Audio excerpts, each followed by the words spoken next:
Tangu operesheni ya kijeshi ya Urusi ilipoanza Februari mwaka 2022, mzozo wa Ukraine umeendelea kupata sura ya vita vya kisasa kwa kutumia silaha za hali ya juu, ndege zisizo na rubani drones, na mikakati ya kijeshi yenye utandawazi. Kwa upande wa Urusi, operesheni hii imeelezwa rasmi kama operesheni maalum ya kijeshi, Special Military Operation, kauli inayolenga kupunguza uzito wa kijeshi wa uvamizi wao, ikificha malengo makubwa ya kiusalama na ya kijiografia ndani ya ardhi ya Ukraine. Taarifa ya Wizara ya Ulinzi ya Urusi kati ya Juni 9 na Juni 11 mwaka huu ni sehemu ya jitihada za upande wa Urusi kujitangaza kama wanaoendelea kushinda katika vita hivi, wakijaribu kuinua morali ya wanajeshi wao na raia wa nyumbani. Kwa mujibu wa taarifa ya Wizara ya Ulinzi ya Urusi, vikosi vya brigedi ya 55 vya Payed ya magari chini ya kikosi cha Sentir vimefanikiwa kufikia mpaka wa magharibi wa Jamhuri ya Watu wa Donetsk. Kwa Urusi, hatua hii ni ya kimkakati kwani inaelekea kuimarisha kile wanachokiita eneo la Kinga Buffer Zone, hatua ya kuhakikisha kuwa mipaka yao haishambuliwi moja kwa moja.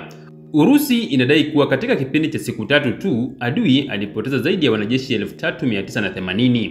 Aidha, waliharibu magari matatu ya mizinga na magari mengine 41 ya kivita, wakiwemo Viking kutoka Sweden na magari ya kivita ya M113 kutoka Marekani. Pia waliharibu mizinga 58 ya ardhini zikiwemo silaha kubwa kama M198, M777 na M109 Paladin pamoja na mfumo wa kujisogeza wa Poland uitwao Krab. Kwa upande wa mifumo ya kurusha makombora, Urusi iliripoti kuiharibu RAK-SA-12 MLRS pamoja na kifaa cha kulinda anga cha Buk SAM. Aidha, walirusha taarifa kuwa walipiga chini kombora moja la Neptune, mabomu 7 ya angani yaliyoelekezwa kwa teknolojia ya kisasa, makombora 7 ya HIMARS kutoka Marekani na ndege zisizo na rubani drones 590, ambapo 103 kati ya hizo zilinaswa nje ya eneo rasmi la operesheni. Ingawa taarifa kama hizi huonesha mafanikio ya upande mmoja, wachambuzi wengi wa kijeshi hupendekeza kuwa takwimu zinazotolewa na Urusi ni lazima zichunguzwe kwa tahadhari kubwa, kwani mara nyingi zimekuwa na nia ya kisiasa na kiitikadi. Ukraine pamoja na mataifa ya magharibi mara kwa mara hukanusha au kutoa maelezo tofauti kabisa kuhusu maendeleo ya kivita, hasa katika maeneo kama Donetsk. Hata hivyo, hali ya mashambulizi ya Urusi kuelekea maeneo ya Dnipropetrovsk, Odessa pamoja na viunga vya Kiev inaonyesha kuwa wanapanua zaidi mashambulizi yao nje ya maeneo walioanza nayo awali, jambo linaloibua wasiwasi katika mashirika ya kimataifa na mataifa ya magharibi. Katika kipindi hiki, Urusi imeendelea kutumia teknolojia ya hali ya juu kama drones zenye uwezo wa kujielekeza bila kutumia GPS kwa kutumia computer vision au akili bandia, hali inayoleta changamoto kwa Ukraine kuzipiga chini. Aidha, ripoti zinaonyesha kuwa Urusi imekuwa ikitumia nyaya za macho katika baadhi ya drones zake mpya, hali inayozifanya ziwe na uwezo wa kukwepa kuingiliwa na mawimbi ya kielektroniki, electronic warfare. Kwa upande mwingine, Ukraine imeendelea kupata msaada wa kimataifa kutoka kwa washirika wake. Marekani, NATO na Umoja wa Ulaya wamekuwa wakijadili jinsi ya kuongeza msaada wa kijeshi, teknolojia na ulinzi wa anga kwa Ukraine.